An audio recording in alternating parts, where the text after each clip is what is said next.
বিসমিল্লাহির রহমানির রহিম। প্রিয় বন্ধুগণ, হোমিওপ্যাথিতে দুইটি ছোট্ট মেডিসিন ব্যবহার ক্ষেত্রে কমই পাওয়া যায়, কিন্তু ক্ষেত্র বিশেষে খুবই গুরুত্বপূর্ণভাবে ব্যবহার করতে হয়। এই মেডিসিনগুলা স্টোমাকের গ্যাস্ট্রাইটিস, আলসার এবং ক্যান্সার ব্যবহার হয়। এই দুইটি মেডিসিন সম্পর্কে গত দুইটি বক্তব্যে আমি কিছুটা বলেছিলাম, আরও কিছুটা আজকে সংযোজন করতে চাই। মেডিসিন দুটি হলো এবিস ক্যানাডেন্সিস এবং এবিস নায়াগ্রা। তো এবিস ক্যানাডেন্সিস এটি ফাঁকস্থলীয় তলপেট ফাঁফিয়া উঠা ও জ্বালা, ফাঁকস্থলী ও তলপেট ফাঁফিয়া উঠে এবং জ্বালা করিতে থাকে। এইটি হলো এবিস ক্যানাডেন্সিসের মূল লক্ষণ। এই লক্ষণের সাথে যেগুলা এড থাকে সেগুলো হলো হৃদকম্প, হার্ট পালপিটেশন। হার্ট পালপিটেশন সহ পাকস্থলীয় তলপেট ফাঁফিয়া উঠেও জ্বালা করিতে থাকে। পেট ফাঁপা হৃদপিণ্ডের ক্রিয়াকে ব্যাঘাত করে। যখন পেট ফাঁপে, এই পেট ফাঁপার কারণে হার্ট পালপিটেশনটা বেড়ে যায়। দক্ষিণ স্কন্ধাস্থিতে ব্যথা এবং কনস্টিপেশন, তৎসহ সরলান্ত্রে জ্বালা, কনস্টিপেশন, দক্ষিণ স্কন্ধাস্থিতে ব্যথা থাকে। এরই সাথে থাকে যকৃৎ নিষ্ক্রিয় কিন্তু দুর্দান্ত ক্ষুধাসহ উদরের ঊর্ধ্বভাগে কষ্টদায়ক খালিবোধ। মাংস ও আচার, মূলা, গাজর, শালগম ও অমার্জিত কর্কশ খাদ্য খাইবার অদম্য ইচ্ছা, পরিপাক করিবার উদ্দেশ্যে শক্তি বহির্ভূত অতিমাত্রায় ভোজনের প্রবণতা,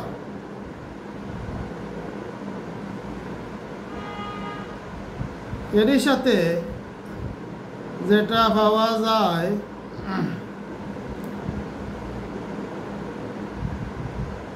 এই ঔষধটি শ্লৈষ্মিক ঝিল্লিকে আক্রমণ করে। পাকস্থলী সম্বন্ধীয় লক্ষণাবলী হইল এই ঔষধের সর্বপ্রধান বৈশিষ্ট্য। ইয়া ফাঁকাশয়ের প্রদাহ সৃষ্টি করে। মাংস, আচার, বিশেষ বিশেষ খাদ্য খাইবার প্রবল ইচ্ছা, কতগুলি শীতাত্মক অনুভূতি অত্যন্ত বৈশিষ্ট্য লাভ করিয়াছে। বিশেষ করিয়া স্ত্রীলোকদিগের জরায়ুর স্থানচ্যুতিতে এই লক্ষণগুলি প্রকাশ পায়। ইয়ার কারণ সম্ভবত দুর্বলতা সহ হজম শক্তির দোষ, শ্বাস প্রশ্বাস এবং হৃদপিণ্ডের ক্রিয়া কষ্টকর। রোগী সবসময় শুইয়া থাকিতে ইচ্ছা করে, চর্ম শীতল এবং চটচটে, হাত পাগুলি ঠান্ডা, অত্যন্ত মূর্ছাগ্রস্ত। দক্ষিণ দিকের লাঞ্চ এবং লিভার ক্ষুদ্রাকার ও শক্ত বলিয়া মনে হয়। রোগী মাতালের মতো চলে। এরই সাথে আছে জরায়ুর স্থানচ্যুতি, জরায়ু প্রদেশে সনসনে বেদনা, চাপিলে উপশম, অত্যন্ত অবসন্নতা, সবসময় শুইয়া থাকিতে চায়, জরায়ুর কোমলতা ও দুর্বলতা, সাথে জ্বরও থাকে, শীতবোধ ও কম্প, রক্ত যেন বরফ হইয়া গিয়াছে এইরূপ অনুভূতি। শীত পৃষ্ঠ দেশ দিয়া নামিয়া আসে, স্কন্ধ দেশের মধ্যে শীতল জলের ন্যায় অনুভূতি, চর্ম চটচটে, নিশাগর্ম, শেষ রাত্রে গর্ম হয়। মস্তক মাথার ভিতর হালকা বলিয়া মনে হয়, যেন মাতাল উত্তেজিত। এই সমস্ত সিমটম থাকতে পারে এবিস ক্যানাডেন্সিসে, তবে তার মূল লক্ষণ হইল পাকস্থলীয় তলপেট ফাঁফিয়া উঠে এবং জ্বালা করিতে থাকে।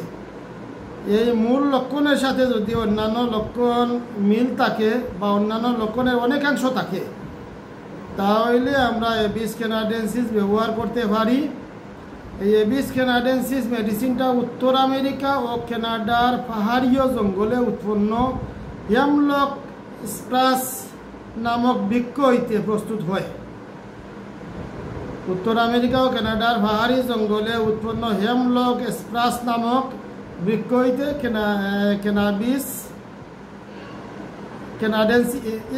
এবিস ক্যানাডেন্সিস মেডিসিনটি আবিষ্কার হয়েছে। তো প্রিয় বন্ধুগণ, এই গেল এবিস ক্যানাডেন্সিসের লক্ষণ। এখন দেখি এবিস নাইগ্রা। এবিস নাইগ্রা মেডিসিনটির মূল লক্ষণ হলো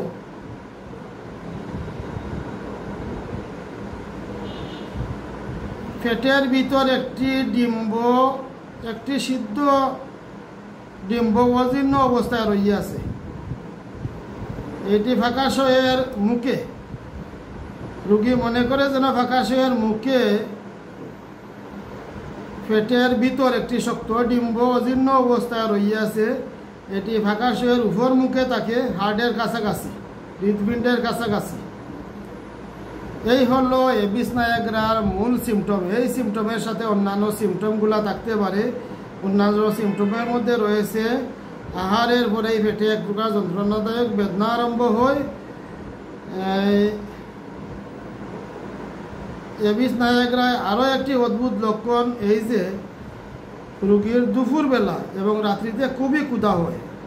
এমনকি ক্ষুধার জন্য রাত্রিতে ঘুম হয় না, কিন্তু প্রাতকালে মোটেই ক্ষুধা হয় না।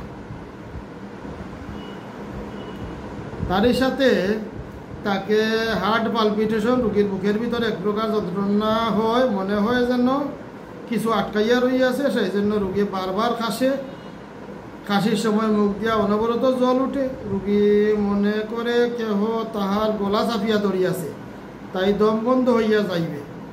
হৃদপিণ্ডের ক্রিয়া ধীর তথায় তীক্ষ্ণ বেদনা ও ভারী বোধ।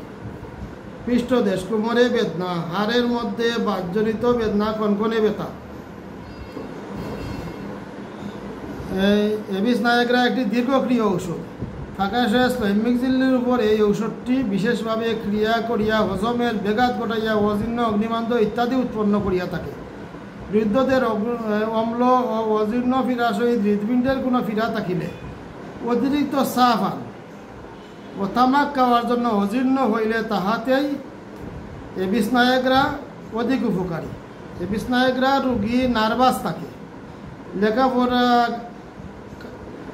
ও চিন্তা করিবার ক্ষমতা লোপ হয়, দিবসে নিদ্রালু, রাত্রিতে অনিদ্রা, কনস্টিপেশন, আহারের পর পেটে বেদনা, ভুক্তদ্রব্য পেটে গুলার মতো হইয়া থাকে কিংবা জড়াইয়া উঠে ও বেদনা করে। আহারের ঠিক ফরক্ষণেই পেটে বেদনা উপস্থিত হয়।